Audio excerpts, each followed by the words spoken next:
Bienvenidos, queridos hermanos, a este nuevo episodio de Tierra Buena para el Día del Señor. Les recordamos que nos hacen un favorcísimo dándonos like o dislike. Ambas cosas hace que el algoritmo vea que nosotros no tenemos robots que estén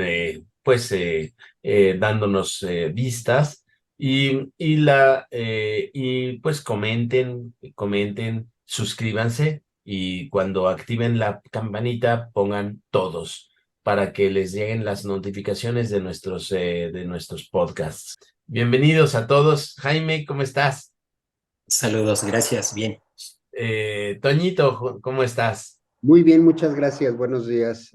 Muy bien, te toca a ti, Toño, comenzar la reflexión. Entonces, ¿quisieras decir algo antes de leer el Evangelio o vamos directamente a la lectura? Si les parece, vamos directamente a la lectura y Bien, como siempre, Jaime, nos haces el favor de... Claro, eh, adelante.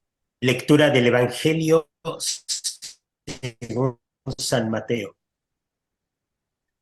En aquel tiempo Jesús dijo a sus discípulos: si tu hermano comete un pecado, ve y amonéstalo a solas. Si te escucha, habrás salvado a tu hermano. Si no te hace caso, hazte acompañar de 1 o 2 personas, para que todo lo que diga conste por boca de 2 o 3 testigos. Pero si ni así te hace caso, díselo a la comunidad, y si ni a la comunidad le hace caso, apártate de él como de un pagano o de un publicano. Yo les aseguro que todo lo que aten en la tierra quedará atado en el cielo, y todo lo que desaten en la tierra quedará desatado en el cielo. Yo les aseguro también que si 2 de ustedes se ponen de acuerdo para pedir algo, sea lo que fuere, mi Padre Celestial se lo concederá. Pues donde 2 o 3 se reúnen en mi nombre, ahí estoy yo en medio de ellos. muchas gracias, Padre Jaime. Déjeme dar un poquito el contexto. Estamos leyendo ahora parte del capítulo 18 y hoy hemos leído del versículo 15 al versículo 20 y el próximo domingo leeremos de este mismo capítulo, pero a partir del versículo 23 y hasta el final del capítulo 18. Este capítulo, incluso si vemos la Biblia, yo estoy viendo la Biblia de Jerusalén, se intitula como el discurso eclesiástico. Eclesiástico porque se refiere a la comunidad. Y encontramos en todos los versículos de este capítulo cómo Jesús habla de diversos temas que tienen que ver con la vida en la comunidad. Esas comunidades que ya cuando Mateo escribe su evangelio, pues ya estaban conformadas y formadas y ya vivían así en comunidad. Y encontramos que en Mateo empieza a utilizar la palabra hermanos, tratarse como hermanos. Entonces aquí vemos cómo Mateo le está dando un giro y considera que todo lo que nos ha enseñado Jesús es para que vivamos en comunidad, en fraternidad y como hermanos, ¿no?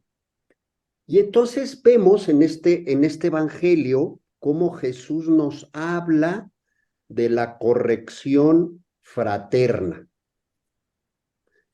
Y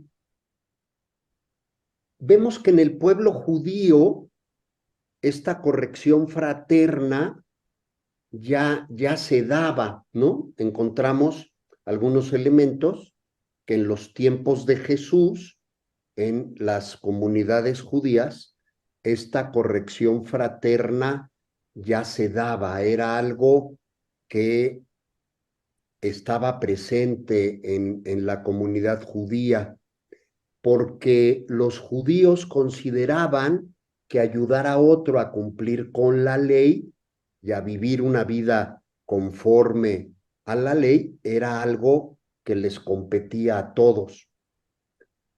Pero si ustedes han tenido oportunidad, queridos hermanos, de revisar las Sagradas Escrituras y en particular el Levítico, que es este libro en donde encontramos pues todas las normas que Dios le dicta a los al pueblo judío, algunas a través de Moisés y todo, vemos cómo en el Levítico Dios le da varias normas de cómo vivir, no solamente en comunidad, sino todas unas normas jurídicas que van conformando la ley, que hoy nos pudieran parecer un poquito extrañas con esta mentalidad de varios siglos y milenios después. Pero yo me quiero referir a cómo Jesús nos invita y nos dice que todos, o sea, la comunidad, somos responsables de ayudar a todos y cada uno de los integrantes de la comunidad a vivir una vida de amor, una vida de amor.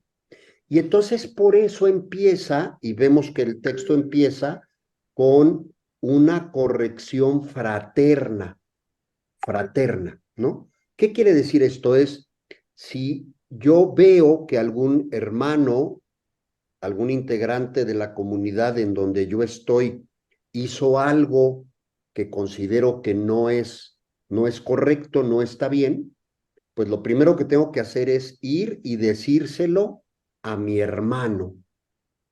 Y aquí fíjense que empezamos con algo que es muy interesante.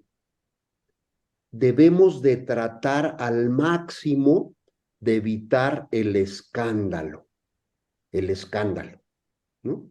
Y aquí yo quisiera que ustedes hicieran así como una retrospección y vean cómo ha sido nuestro comportamiento en nuestra familia, en nuestros grupos parroquiales, en el trabajo, en nuestra vida en general, de cuando vemos que alguien comete o algún error que nosotros pensamos que es un error o algo que consideramos que pudiera ser una falta o un pecado. Y quizás vamos a descubrir que en lugar de hacer esta corrección fraterna en privado, hagamos un escándalo y ofendamos en público, ¿no? Ofender en el sentido de reclamar, de decir, o muchas veces de juzgar, ¿no? Y es donde caemos, Padre Miguel, Padre Jaime, en empezar a etiquetar a las personas, ¿no? Y pongo un ejemplo. Si un integrante de la familia en algún momento dijo una mentira, yo ya lo etiqueto como mentiroso. Y aquí nos dice Jesús que no es así, ¿no? Que yo tengo que ser muy objetivo, llamar a la persona y decirle, oye, de acuerdo a esta información, en esto tú dijiste una mentira. Y la mentira afecta por esto. Entonces, es corregirlo en confidencia, pero no etiquetarlo en público, porque etiquetar en público a las personas causa escándalo y causa heridas y causa que las comunidades se vayan separando. Y fíjense cómo Jesús no solamente nos dice, inténtalo una vez, ¿no? Porque Jesús nos dice que si no te escucha a ti, entonces toma contigo a uno o dos de la comunidad y entonces con ellos como testigos vas y le comentas, ¿no? Fíjense, indudablemente esto es de una sabiduría infinita, ¿no? Cuando yo me hago acompañar de uno o dos para darle mi opinión y sí reprender a alguien que debe haber hecho algo que no era correcto, se logran muchas cosas, ¿no? Primero, yo, como ya me acompaño de uno o dos, tiendo a ser más objetivo. Yo ya me cuido más cuando va alguien conmigo y ya hay personas que atestiguen y que apoyen que lo que estamos deseando es que esta persona corrija lo que hizo mal y por lo tanto crezca espiritualmente. Y ya Jesús nos dice que si ya después de hacérselo una vez en secreto, en confidencia, uno a uno, después de llevar a uno o dos hermanos, ni así hace caso la persona, que entonces ya se lo digamos a la comunidad, lo compartamos en la comunidad, pero no perdamos de vista que sigue siendo algo muy fraterno, ¿no? No es que como no nos entendió en lo privado y a un pequeño grupo, ahora vayamos y hagamos un escándalo en la comunidad. No, sino que como esa comunidad demostremos que estamos preocupados por nuestro hermano y que lo que queremos es el bien. Fíjense cuántas ocasiones tiene una persona que cometió un error de ser aconsejada y orientada para que ese error lo corrija y deje de seguirlo cometiendo, ¿no? Y ya Jesús dice, bueno, si ya la comunidad tampoco le hace caso, pues ya no hay nada que hacer. ¿Esto qué quiere decir, queridos hermanos? Que cuando alguien no quiere salvarse, pues no hay manera, ¿no? O sea, si ya la persona, después de que se hicieron todos estos intentos, ya no quiere hacer caso, no quiere cambiar, pues ya dice Jesús, pues ahora sí, hasta pueden excluirlo o excluyanlo de la comunidad. Por eso dice que lo traten ya como a un gentil publicano, ya no lo consideren parte de la comunidad. Y hoy, en este mundo del siglo XXI, esto que Jesús nos enseñó hace más de 2000 años, creo que no siempre lo seguimos y no siempre lo hacemos en nuestras comunidades, ¿no? Hoy yo creo que lo más que hacemos es una corrección y si la gente no entiende, ya no le damos más oportunidades, sino inmediatamente lo excluimos, ¿no? Y esto lo vemos en los trabajos, en las familias, en las comunidades cristianas, en las comunidades parroquiales, en general, en la iglesia, podríamos decir, porque somos poco tolerantes, ¿no? Somos poco tolerantes a este convencimiento, a este hacerle entender a las personas cuando algo quizás no es como nosotros pensamos, ¿no? Entonces, este primer punto. Y entonces aquí vemos cómo Jesús nos está diciendo que tenemos que seguir como una secuencia ¿de qué? ¿No? De, bueno, tenemos que hacer una corrección fraterna. De ahí vamos involucrando a más personas hasta involucrar a la comunidad. Y la comunidad hoy, pues hoy la comunidad es la iglesia.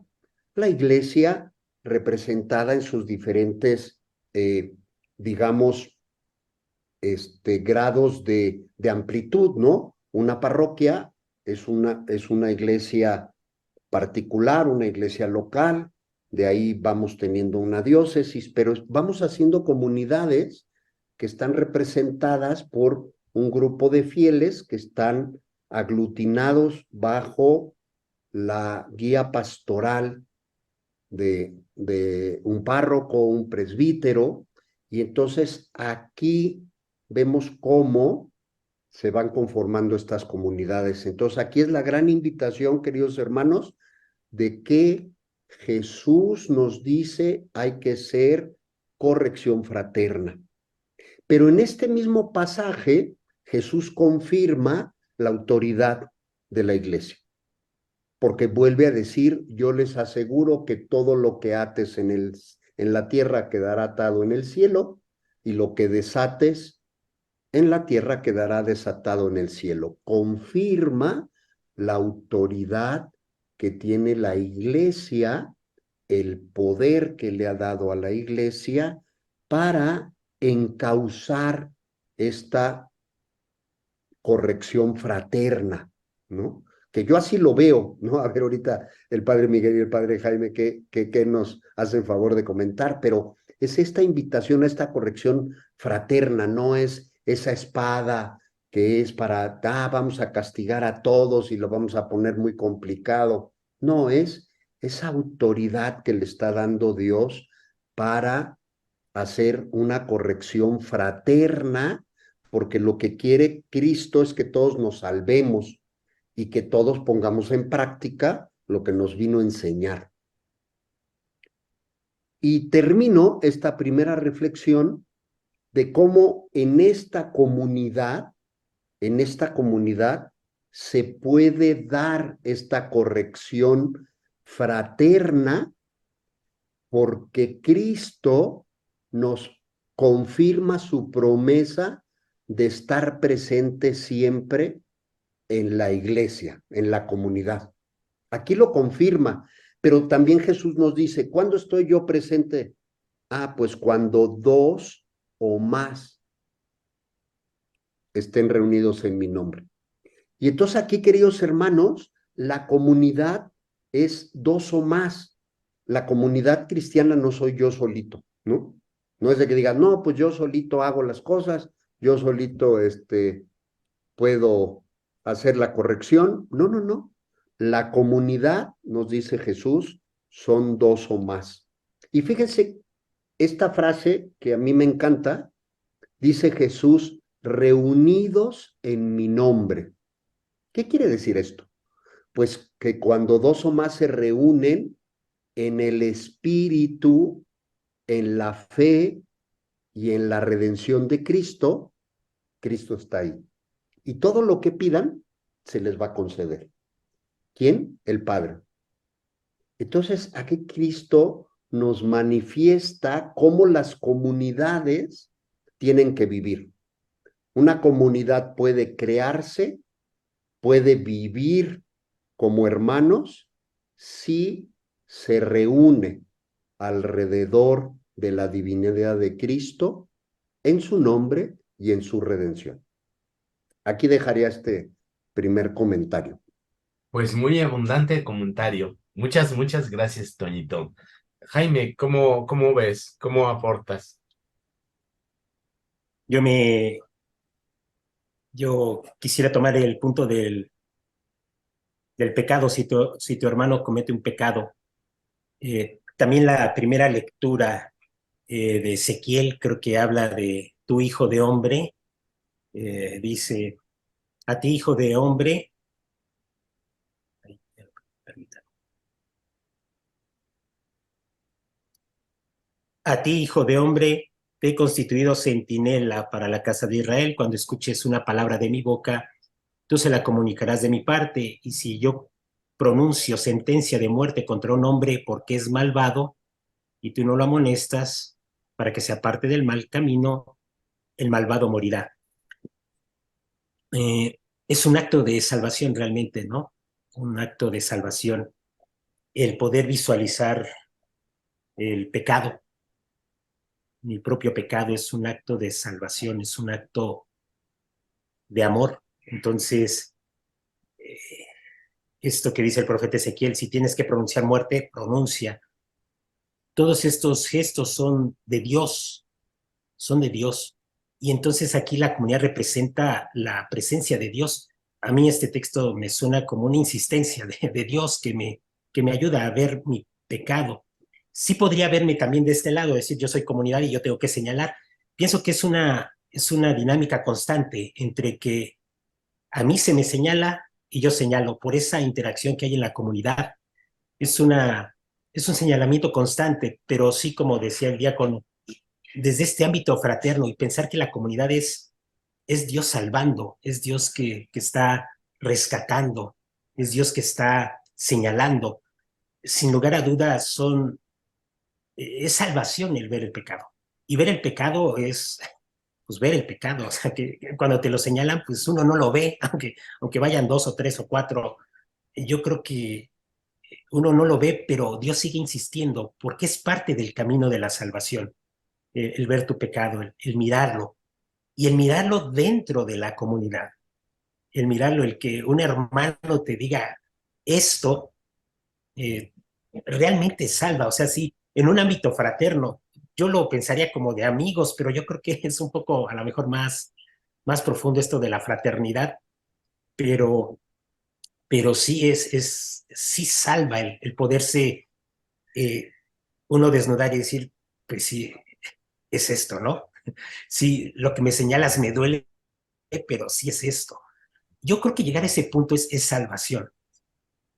Sin lugar a duda que el Evangelio presenta estas etapas. Yo me imagino, pues sí, comunidades muy pequeñas, comunidades en donde se pudiera dar esta dinámica. Sí, si yo lo pienso con la iglesia que hoy consideramos como pues la iglesia de todas las personas que van dominicalmente a misa o de los grupos parroquiales que más o menos están, híjoles, es a veces un poco complicado llevar como todo este proceso, ¿no? A ver quién se equivoca. Y luego, más si entendemos este texto no como la presencia de Dios que está salvando en la comunidad, sino como una, una iniciativa mía, porque como yo soy buen católico, yo te tengo que señalar lo que estás mal, y si yo lo hago desde mi postura, donde yo me siento bueno, salvador, no con Jesucristo, sino aparte de Jesucristo, entonces se vuelve lo que decía el padre diácono, pues eh, pones etiquetas, terminas por querer salvar y pasas atropellando a medio mundo, termina uno todo revuelto.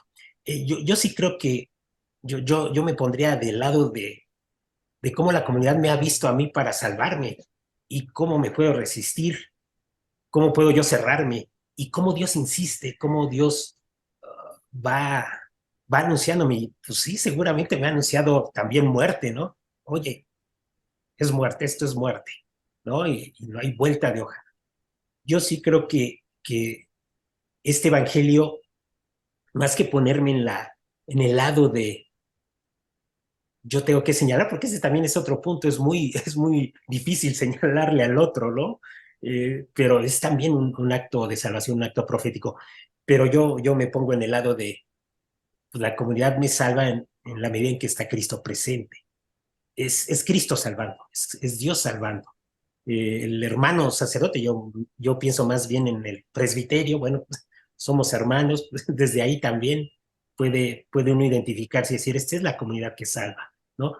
Desde la comunidad parroquial, pues igual sí, los que de alguna manera vamos conviviendo, vamos interactuando, en donde mi forma de actuar les señala algo a ellos, su forma de actuar me señala a mí algo también de mí. Entonces es Dios salvando en ese sentido. Entonces, por ahí yo iría un poco en estos comentarios. Y por supuesto, el final del Evangelio es maravilloso. O sea, confíen. Si se reúnen y piden al Padre en mi nombre, vean la relación en la que están. No es nada más la fraternidad vista desde un concepto meramente filantrópico, decir, yo soy muy humano, soy muy humanista y ahora voy a salvar a los demás. No es desde esa perspectiva, es desde la perspectiva de comunión. Si ustedes se reúnen en mi nombre, junto conmigo, y piden al Padre, Él se los concederá. Habla de una relación mucho más profunda que la de una muy buena intención de querer salvar al otro, quererlo corregir. Yo creo que ahí está también otro punto importante para mí de este evangelio. Muchas gracias, Jaime. Eh, yo tengo mis teorías acerca de esto, mis comentarios. El primer comentario es que en la iglesia primitiva los pecados no se veían como los vemos ahorita. La iglesia ha evolucionado de un aspecto social a un aspecto personal. Estos pecados o estas fallas que nos muestra el Evangelio, que se pueden dirimir en la comunidad, son pecados públicos, ¿no? más públicos que privados. Entonces, la acción de nosotros en la comunidad puede ser la que está haciendo daño a la comunidad. No me refiero a los aspectos sexuales y de soberbia y de cosas personales que no afectan en un primer momento a la comunidad. Sí la afectan, pero en un primer momento no. Me refiero a que este evangelio yo lo veo como que está salvaguardando el conflicto de la comunidad. Un conflicto. Y tiene por ende la solución de cómo dirimir los problemas en la comunidad. No se trata de los pecados personales, porque nos convertiríamos, como dice Jaime, en jueces de los demás, en de estar contando los chiles a los demás. Es decir, decir a una persona que ya no puedes ser soberbia, entonces yo te enfrento y si no me haces caso, voy con otra persona y si no me haces caso, te corrimos de la comunidad. No. No es ese, no ese es el sentido. El sentido es lo que hace daño a la comunidad. Una traducción más precisa no habla de los pecados, habla de que si un hermano te ofende a ti, entonces ya cambia la cosa, ¿no? Un hermano te ofende a ti. Primero, la forma de dirimirlo es enfrentándolo, apersonándote con él, no haciendo chismes, no hablando por todos lados, me ofendió y no, enfréntalo. Y eso hace que se dirima el problema. Explícale lo que tú piensas, lo que sentiste, en qué está equivocado, en qué está correcto. Enfréntalo. Y esto hace que la hermandad se restablezca. Si no te hace caso, si no te hace caso y sigue ofendiéndote, negocia. eh, Negocia. Allí hay testigos de la negociación. Y si no te hace caso, la comunidad puede hacer una sentencia judicial. Enfrenta, negocia y al final la sentencia judicial de algo que está haciéndole daño a la comunidad. No cualquier pecado, no cualquier pecado. Es decir, todos somos pecadores, pero los pecados a veces afectan a la comunidad. Y cuando afectan a la comunidad, es momento de aplicar estos tres pasos, ¿no? El enfrentar la negociación y la sentencia definitiva de expulsar a una persona de la comunidad. Es decir, no funciona en la misa dominical, en donde no nos conocemos para nada, en donde vamos cambiando, en donde estamos como turistas en las celebraciones, viendo la iglesia, viendo los cuadros. No funciona allí. Funciona en las pequeñas comunidades que se comprometen a amarse los unos a los otros. Esta es mi modo de pensar. En esta cuestión de amarse los unos a los otros. Es en pequeñas comunidades, nuestros grupos parroquiales. La parroquia es una comunidad de comunidades. Entonces, las comunidades pequeñas, los que rezan, los que están en la formación, los que están en la escuela de pastoral, los que están en un movimiento de carismático, estos grupos pequeños en los que se puede gestar una, una, una, ¿cómo se llama? Una actitud de ir en contra del bienestar común. Por ejemplo, en mis comunidades, algunas veces revisamos la palabra de vida. Si una persona chismea de lo que hace, de lo que dijo otra persona, y va con el chisme con la esposa, fíjate que tu marido dijo esto y esto y esto de ti, esto es un ataque directo, frontal al bienestar de la comunidad. Entonces hay que reprender a esa persona. No puedes decir nada de lo que se te dijo en secreto. Entonces, si lo dices otra vez, voy con 2 personas a reprenderte. Y si tú lo dices otra vez, si sueltas el chisme otra vez, tienes que ser sacado de la comunidad. Y esto es la única cosa en la que podemos sacar de la comunidad a alguien. Lo podemos apartar de la comunidad porque está afectando el bien común. Ujú. Por ejemplo, un hijo que llega drogado a la casa, un hijo mayor y que está haciendo escándalo con sus hermanos y que los hermanos ven que el papá lo tolera y la mamá lo tolera, pues aprenden a que pues no importa nada, voy a poder hacer cuando sea grande todo y no importa nada. Sin embargo, si lo reprende, si lo reprende la familia y lo bota de la familia, lo bota de la casa, no de la familia, porque eso no es posible, sino sacarlo de la casa para que los hijos menores no vean el daño, bueno, que el daño queda impune. Este es el problema, la impunidad del daño. Ujú. Entonces, eh, pero me parece que este texto habla de la forma en que nosotros tenemos que dirimir los problemas. El enfrentamiento frontal, bueno, pues, es una repetición. El enfrentamiento frontal, ¿no? Frontal, agarrar el toro por los cuernos y decir, aquí hay un problema.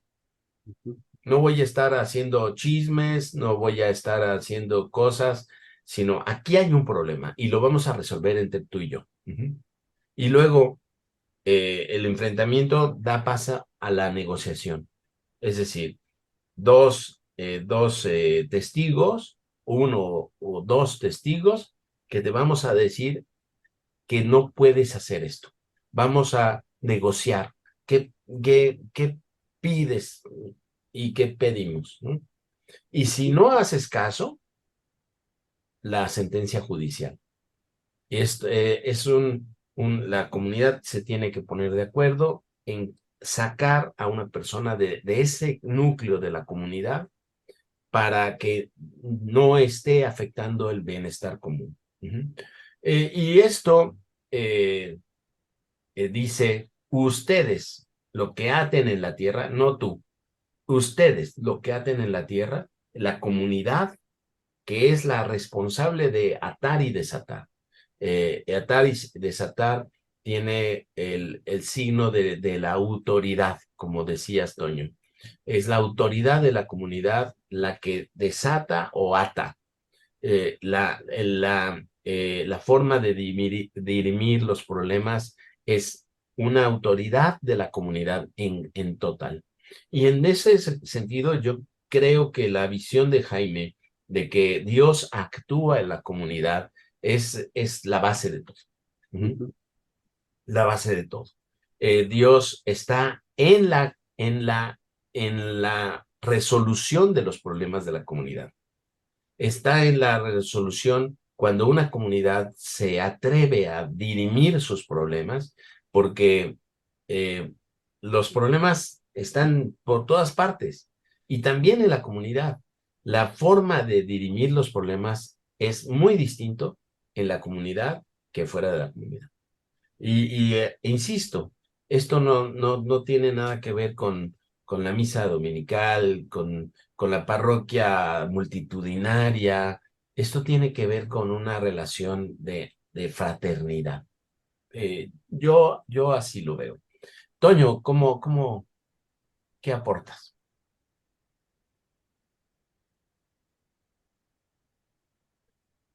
Sí, me quedé pensando y conforme te iba escuchando y, y sí, esta vida de comunidad y esta parte de cómo podemos ir haciendo la corrección fraterna.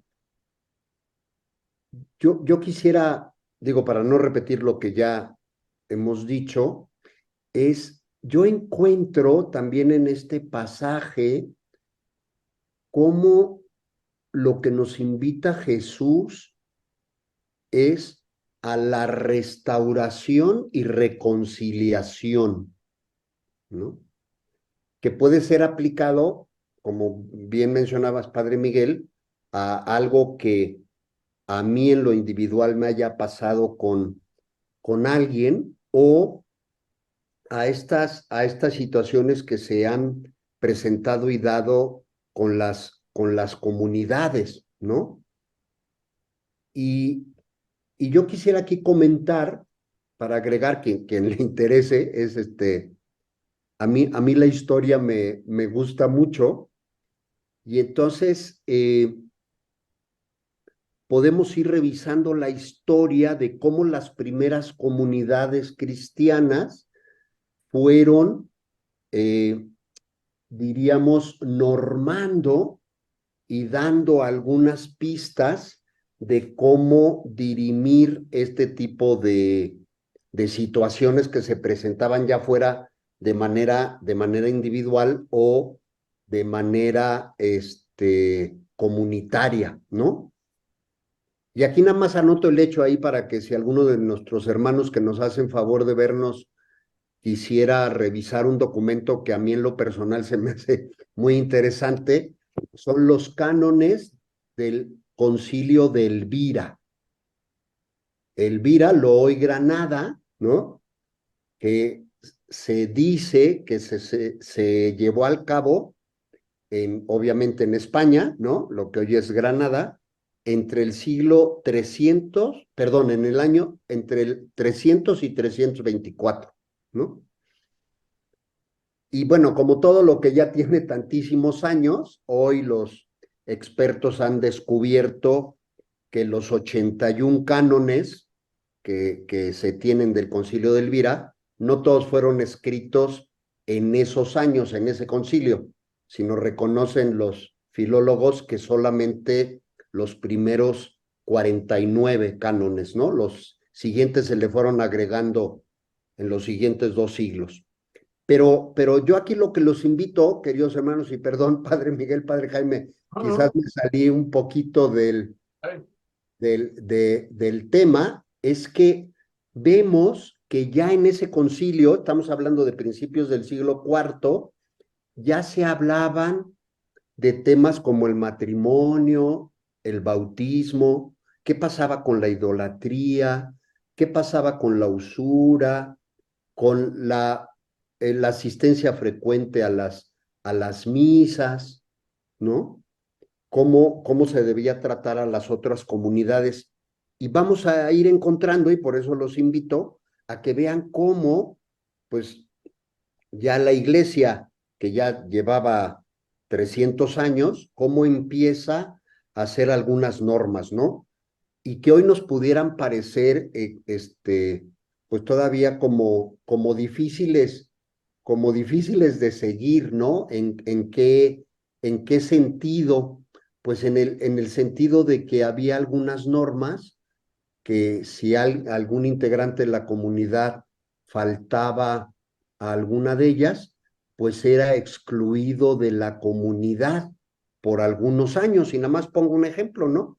Había un canon que dice que si alguien después de ser bautizado se le encontraba que hacía adoración a otros ídolos, era excluido de la comunidad por 7 años, ¿no? Ujú.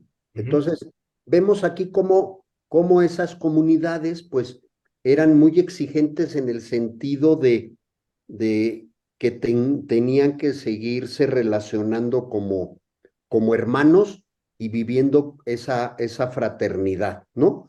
Y aquí anoto este hecho y aquí lo dejamos, ¿no?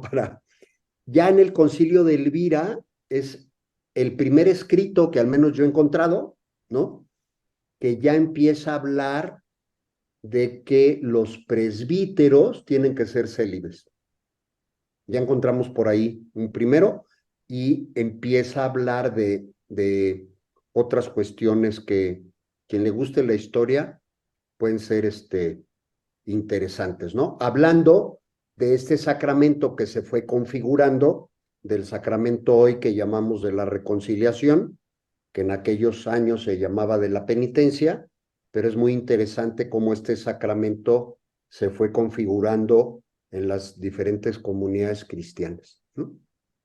Voy a jalar agua a mi molino, Agua, Toño. agua.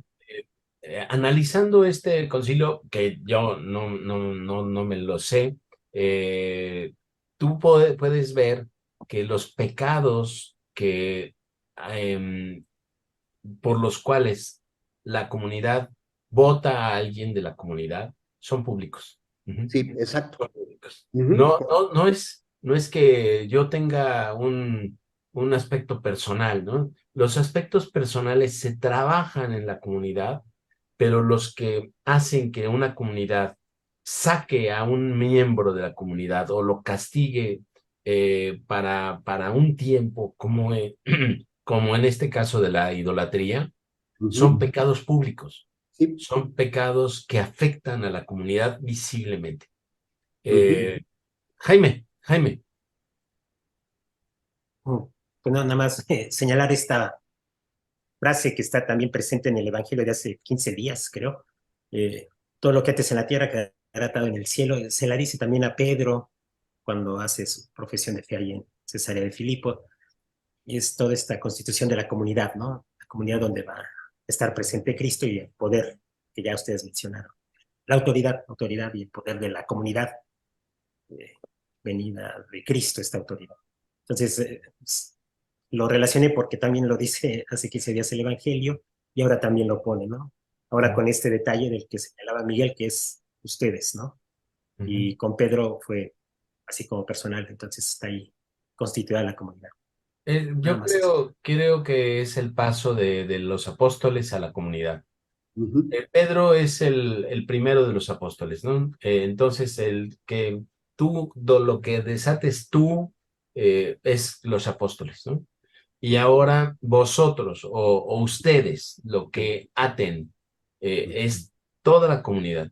Y yo siempre estoy hablando de la comunidad en el sentido de que toda la comunidad somos un organismo de perdón, somos un organismo de reconciliación. Ujú. ujú, No es solamente el sacramento de la reconciliación el que nos desata de los pecados. Y así atestiguamos en la misa cuando le decimos a la comunidad, a la comunidad, yo confieso ante Dios y ante ustedes, hermanos, que he pecado de pensamiento, palabra, esto nos hace que la comunidad sea un organismo todo de reconciliación. Y esto, cuanto más lo estamos valorando, más lo podemos realizar. Ujú. ¿Sí? Muy bien, pues algún comentario extra. Muy ¿no? bien, pues gracias a ustedes dos y gracias a los que nos están mirando. Les pedimos que pues comenten, que pongan su manita hacia arriba o hacia abajo y que nos recomienden y se suscriban y pongan la campanita en todos. Y gracias por todo. Gracias. Bendiciones.